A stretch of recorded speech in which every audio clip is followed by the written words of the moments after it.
Assalamualaikum warahmatullahi wabarakatuh.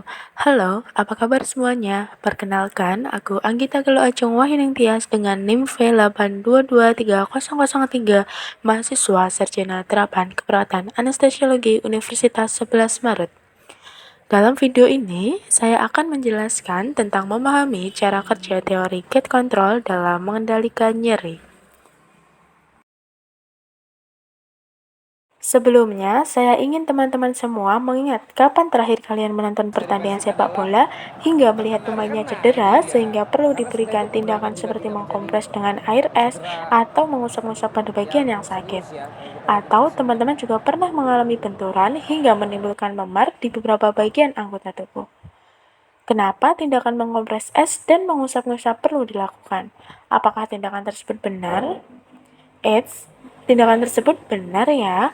Kemungkinan besar ketika kalian mengalami benturan pasti meletakkan tangan pada area yang cedera bukan karena kalian perlu menstabilkan cederanya, tetapi karena sesuatu di otak kalian tahu bahwa hal itu akan membuatnya terasa lebih baik. Dan ternyata hal itu memang benar. Menyentuh tempat yang cedera dapat menutupi rasa sakitnya. Tetapi, apakah kalian tahu bagaimana caranya hal itu bisa terjadi? Nah, yuk simak penjelasan berikut ini. Memahami cara kerja teori gate control dalam mengendalikan nyeri. Teori gate control bisa dikatakan teori yang paling penting tentang nyeri. Hal yang paling signifikan memajukan pemahaman kita tentang nyeri. Teori ini menunjukkan bahwa rasa sakit dimodulasi oleh hal-hal yang terjadi di tingkat sensorik serta hal-hal yang terjadi di tingkat otak, dan teori ini merupakan teori pertama yang melihat rasa sakit dari perspektif pikiran tubuh, sehingga dapat menunjukkan bahwa ada elemen pikiran dan elemen tubuh. Hal ini mempengaruhi pengalaman kita terhadap rasa sakit dan dapat diinterpretasikan berkaitan dengan stimulus asli serta dapat mengetahui apa yang terjadi di tingkat otak.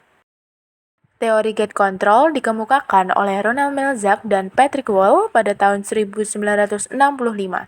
Teori ini menunjukkan bahwa nyeri dipengaruhi oleh interaksi kompleks antara sinyal saraf yang berbeda dan pengaruh psikologi serta persepsi kita sendiri tentang rasa sakit yang terjadi. Sinyal saraf jenis reseptor sensorik yang terdapat pada ujung saraf yang bertugas mendeteksi rangsangan dari lingkungan sekitar dan mengirimkan sinyal ke otak untuk diproses, yaitu ada nociceptor memberikan rangsangan menyakitkan sensasi nyeri, dan mekanoreseptor memberikan rangsangan sensasi sentuhan, tekanan, dan getaran.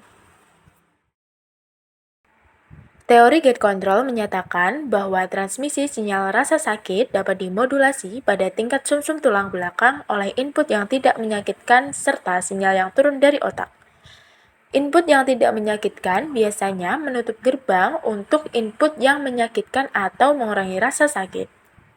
Sensasi nyeri dimediasi oleh reseptor nyeri atau nociceptor yang pada dasarnya merupakan ujung saraf dan neuron tingkat pertama dalam jalur nyeri. Akson dari neuron-neuron membentuk saraf berdiameter kecil terdiri dari dua jenis, yaitu serabut cepat atau A delta yang bertanggung jawab atas nyeri tajam awal yang dirasakan pada saat cedera, dan serabut C lambat yang bertanggung jawab atas rasa nyeri yang tumpul dan bertahan lebih lama rasa sakitnya.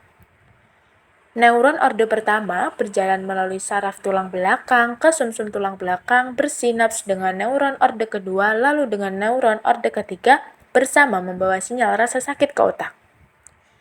Namun, menurut teori gate control, persepsi nyeri tidak hanya karena stimulasi nociceptor.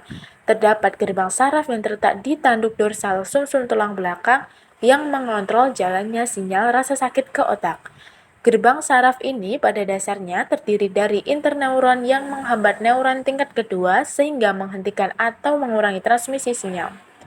Ketika nociceptor diaktifkan, terdapat rangsangan tingkat kedua yaitu mekanoreseptor dan pada saat yang sama menghambat interneuron penghambat sehingga membuka gerbang yang transmisi sinyal rasa sakit. Jika area cedera tersebut dirangsang oleh rangsangan lain yang tidak berbahaya atau mekanoreseptor seperti sentuhan, tekanan atau perubahan suhu, jenis saraf yang berbeda, A beta berdiameter besar diaktifkan dan mengaktifkan neuron penghambat menghentikan transmisi sinyal rasa sakit.